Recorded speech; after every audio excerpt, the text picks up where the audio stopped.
Në 29 prill 1914, banda të ushtarëve dhe të andartëve grek masakruan mbi 200 burra e djem mormovit brenda ambienteve të manastirit të Shën Meris mbi fshatin Kodër. Në muajt prill e maj 1914, me dhjetra mijëra banor të fshatrave të jugut braktisën vatrat e tyre dhe u dyndën drejt veriut. Kjo masakër është përkujtuar nga banorë adetar të zonës tek memoriali ngritur në nder të rënëve. Ata thonë se drejtësia duhet të vejë në vend. Ormova ka shumë kapacitete individuale, por kontributi i tyre për mëmën Ormov dhe për kushtimi janë të pamjaftueshëm dhe të disa është zero. Këtë e vërteton edhe mungesa e tyre sot në këtë ditë përkujtimore. Këtu përfshihen edhe rreth 6-7 ish kryepleq të cilët duhet ishin këtu sot të nderonin martirët e masakruar. Egoizmi, urrëtia, mbylljen vetvete e kanë thelluar përçarjen, i kanë prerë rrugën bashkëpunimit dhe programimit të punëve që Ormova të bënet zonjë ashtu siç e meriton. Që Pallati Madh i Kulturës mos të ngelet strep për kafshët, sepse ishte një qendër e madhe qytetërimi dhe emancipimi, por ata që vundor dhe e shkatëruan bën barbarizëm duhet i vrasë ndërgjegja.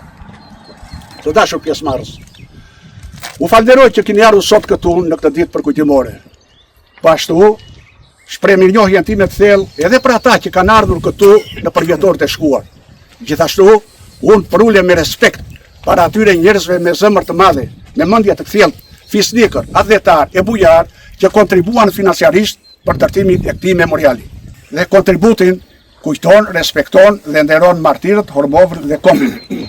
Të dashur pjesëmarrës, në ky vend këtu në çdo përvjetor kemi drejtuar disa kërkesa organeve të pushtetit, por ato kanë rënë në vesh të shurdhër.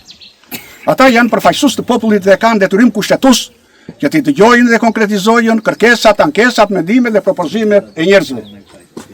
Ne midis të tjerash kemi kërkuar që këta 217 martirë të shpallet dëshmorët ateut, sepse me kontributin e tyre adhetare patriotik jemi krenar dhe koklar, jo vetëm në Ormovitët, por i gjithë kombi, sepse ata për krahas Elamusajt luftuan heroikisht për integritetin e trojeve shqiptare kundër shovinistëve grek që synonin pushtimin e Shqipërisë së Jugut deri në shkumbim. Ngjarjet më të rënda të shekullit kaluar, ku trimat Ormovit nuk pranuan të firmosin për Borjo Epirin, shpëtuan kombin shqiptar, ku Evropa perëndimore u trondit.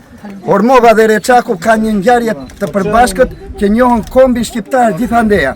Në gjakun e këtyre do lulëzoj kombi shqiptar. Këtu janë themelet e kombit shqiptar, por neve duhet kemi kujdes me këta qeveritar që kemi patur për këto vite, të cilët nuk guxojnë, po janë të shitur tek bandat fashiste greke, mund të themi, me plot kuptim të gojës, mbasi ata kanë bërë varrezat e grekut me ata dhe lulëzojnë me eshtrat e fëmijëve të Kosinës, ku vetë Janulatos i madhi që thonë këta, erdhi në qikë kufoma, nuk u doli ADN-ja dhe nuk pranuan gazetar. Ne kemi për detyrë të vim këtu, sepse kjo është një masakër shumë njerëzore që e kanë bërë shovinistët grek. Masakra Ormovës ndodhi në 29 prill 1914 në fshatin Ormov të Shqipërisë. Këtu u vran 217 burra.